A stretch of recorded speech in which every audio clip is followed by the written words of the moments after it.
Afternoon, folks.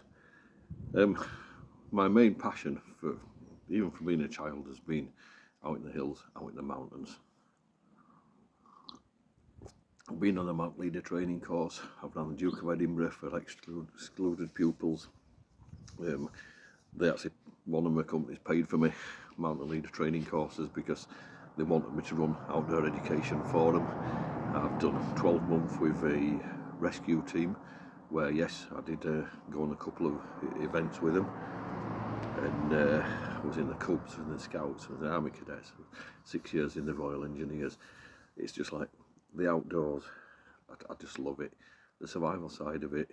Even before Lofty's book came out, I was kind of into it, but when that came out, that just boom, blew my mind. These days I go out on mountains and I see some real turkeys up there. Since COVID, it's just exploded, the amount of people are going out, but they're taking the kids up in shorts, t-shirts and Crocs. Right, and I'm looking up at sky and I'm thinking, I know what's coming. I just hope you get down a bit before. And I still see people walking in jeans on mountains. When jeans get wet, they ain't getting dry, right? And they become very uncomfortable, become very heavy, become very restrictive if you're having to scramble on wet rock. Buying even a basic level of proper kit to be on hills and mountains with, to me, is essential, because every time one of these idiots needs rescuing, somebody has to give up time with the wife and the kids and whatever else they might be doing to actually go and rescue them from the hills. They do it because they love doing it, don't get me wrong. However, I'm sure on Christmas Day, when you've just sat down with your family and all the kids are happy to see you and you get buzzed and you've got to go out to some idiot like walked up Ben Nevis in shorts and a t-shirt and got caught in a snow blizzard. It's happened. So I'm going to literally go through everything on my mountain bag. Sometimes I don't carry everything in here. It depends. If I'm just walking locally, it's like I don't need a lot of the kit. If I'm just going down the Peak District, some of the stuff I can leave out, and because we know it so well. When I went to the lakes the other week to do the Old Man of Coniston, I didn't take everything that's in here, but I knew that 4 of the people on the hill with us that day were extremely good runners, and if they needed to get help, they could have got help. Yeah. So it's like things can change, but this is the ultimate kit. Anything more than this, I'd need a bigger bag. To be fair, when I go on holiday to the lakes in Scotland, this is not a bag I'd take with me. I'd take it to take out with for a day or something like that. Okay, it's a mountain warehouse bag. I got 50% blue light for having me Forces discount off it. So it cost me under £30 in this sack. It's a 30 litre, but I think it's a bit more. And at the moment, if it looks like it's still got loads of room because there's no food in it today. Right, so strapped to the handle, the first thing I've got is a glasses case. Okay, I've lost a pair of glasses before on mountains, and it's not fun, right? So if I did lose these, or if it's too sunny, I now have the option of sunglasses that are prescription varifocals for me. So you'll have probably seen me in these on some pictures or footage at some point. Whack them on and I can still actually see. They're not just sunglasses. Normal sunglasses for me, they're just not going to cut it anymore. Okay. They're not in there all the time because I've also got a case on my Expedition sack that I use for work that I did the review on a while back. Okay, so the bag in its totality for you.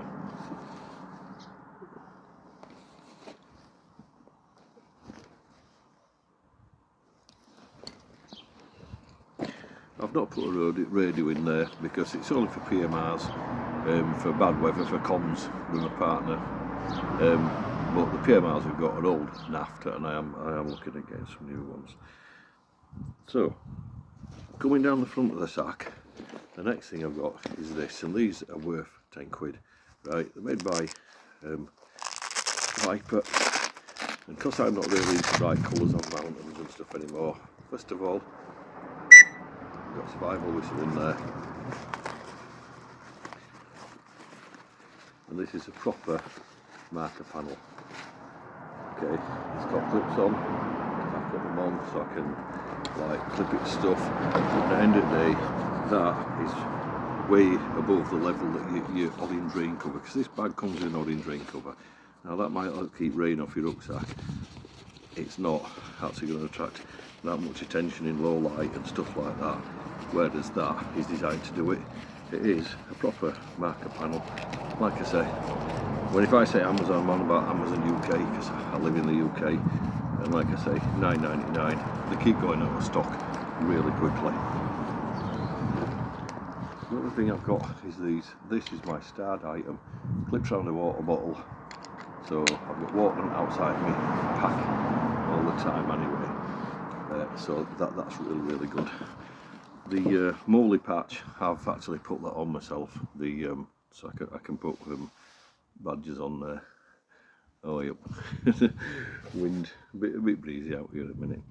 Okay, and then one more thing that I've got on there. It's just useful. It's just a clip.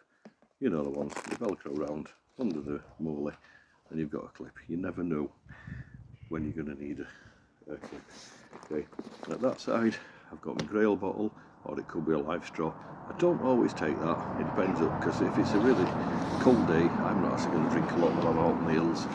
And then in there, I've got a little monocular, again, from Amazon, this one, cost a tenner, it's quite a good one. I've got 3 or 4 now, because Lisa's dad gave me an old one he had as well the other week, and I never take it now, yeah. So,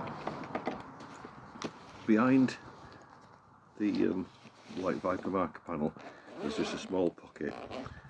The first thing I've got in there is my G-chain spray, because I have muscle spasms in the walls of my arteries, which have a similar effect to angina and can be quite disabling. That's my only chance of relieving it if I'm out on the hills at that point in time. And then, if you've never been to Outdoor Show at the NEC, you ought to get yourself up there. It's been going 4 years so far. We've been to every one, and this year we got hold of this. We only got one to try. I might pick a spare up, but unless you use it, basically it's like a grenade. You pull the pin, it's smoke, and he says that these are orange, the ones that they do commercially. If you were trying to effect rescue from the top of a mountain or deep in a valley and it's low light and something like that, and if it's windy, it's like the guy said, this will help an helicopter in to pick you up. Yeah, so that, to me, I mean, we got it at a show price, but I think they're normally about a tenner each, but you might never need it, but it's a tenner that could save your life. Okay, and so that's all I keep in there, because I don't want to overload that pocket. Okay, and what you'll notice, except for my main pouch, because my main pouch opens all the way around, I keep all my zips down one side. More than anything, that's because then you know where you are. Right, I'm going to have to unclip the side clips, and then I'm going to take you through this front pouch here, then the second pouch, then what's in the main pouch. Okay.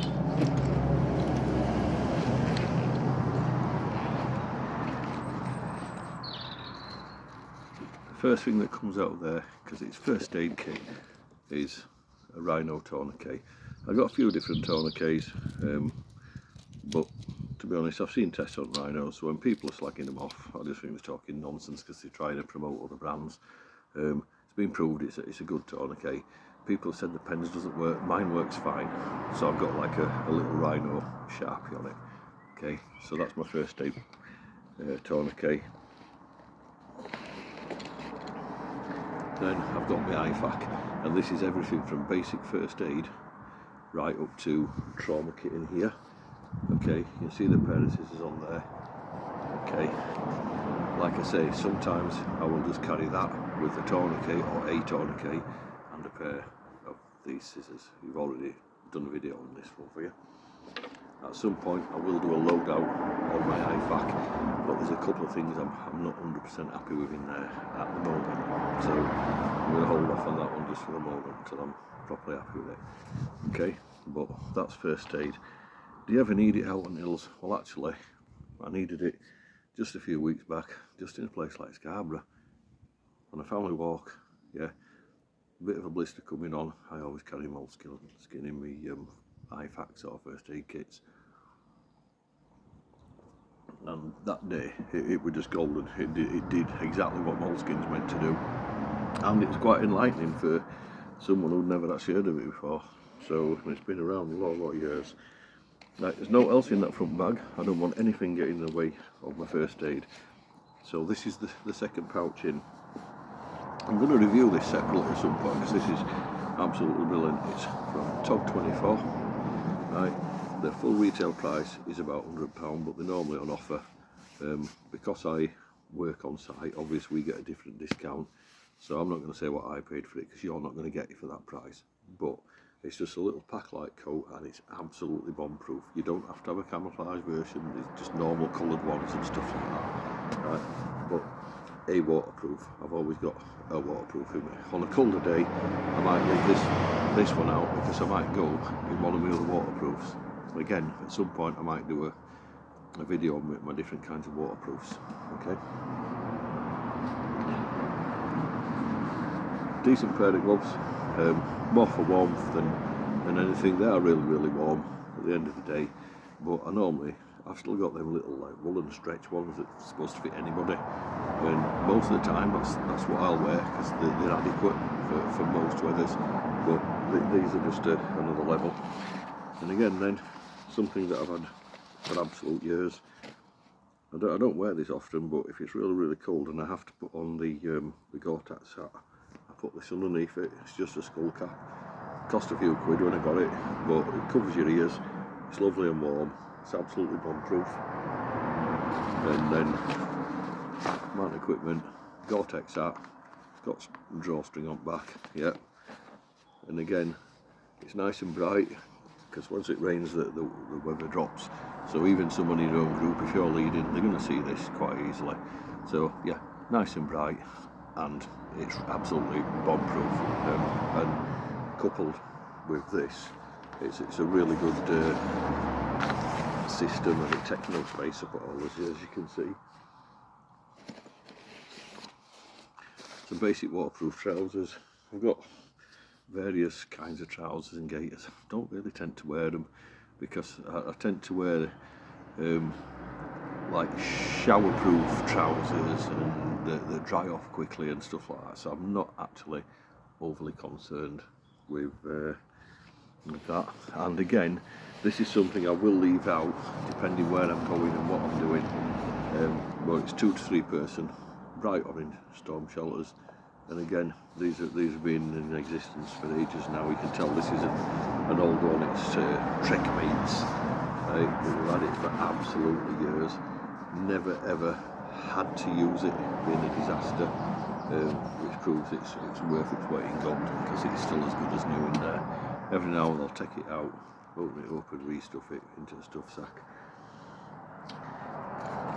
Okay, that's the main pouch, and then there's a little zip pocket at the back where I always keep some wipes, an orange Mylar blanket that again I've had for years, that one, a little mini power bank specifically for my phone, a little bit of tape, and some green garden twine, which again I absolutely swear by this garden twine because it's just brilliant. It can fix rucksacks, can fix anything that you're going to break out there on the hills.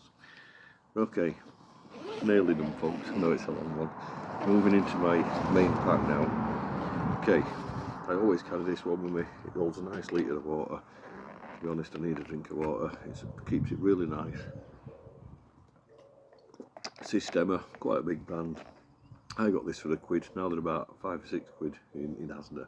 So why they've gone up to that much, I don't know. But It does keep your water really nice, but I do sterilise it a lot, so I always carry that one on the inside.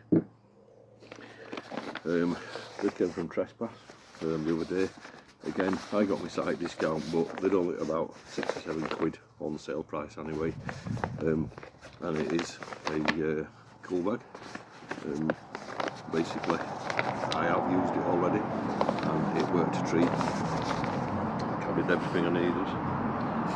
Okay, right at the bottom of the main pouch is my map reading kit. I don't know if you've seen the loadout on this, but this, it'd how it'd be set up. You'd have one map in there.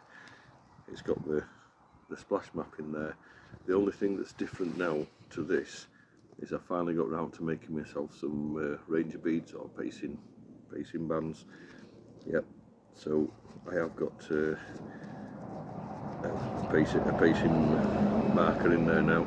If you're unsure of what they are, because it's not on the loadout, it's just a way that if you're walking in really bad weather, if you know how many steps you're taking, 100 metres, yeah, and you're moving like a bobble every 100 metres until you get to your 9th, and then on your 10th you're going to move one of the brown ones over and start again, right? And it's just a way of judging distance in bad weather, because it's so easy to get that wrong.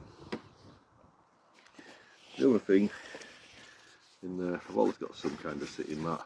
Believe it or not, this 20p off Temu, and it's really good. I've got some other kinds, but that's the one I'm carrying at the moment. And then a modder, one of the oldest modders, one of the first modders I ever got. Light my fire, but I've modified this for my own use.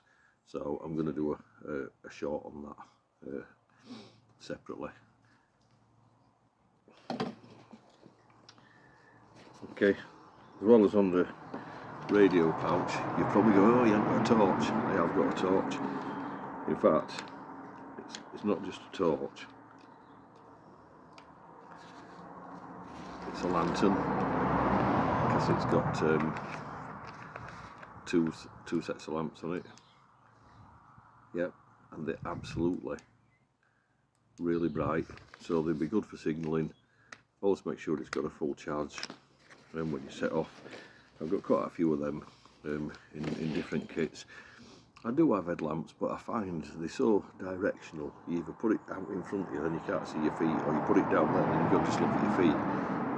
Whereas this, I can have one open, one closed, and still have both on. Yeah, so I could literally have one pointing down at my feet and one pointing straight forward. And yes, I'm having to hold it in my hand, it weighs nothing. Okay, and as a backup, in my map reading kit, you'll remember I've got the little true utility version of them that's also got a red light on it. Okay, that's my loadout for a mountain day. I weighed this pack without the food and without the extra bottle of water on, and it weighed in at 7 kilograms. Okay, so it's going to be a maximum loadout of only 8 kilograms. I don't think that's too bad. Hope you enjoyed this video. Hope you stayed to the end. Take care, stay safe. I'll see you again soon. Remember, I don't prepare to survive, I prepare in case I survive. And survival is an instinct, and instinct is everything.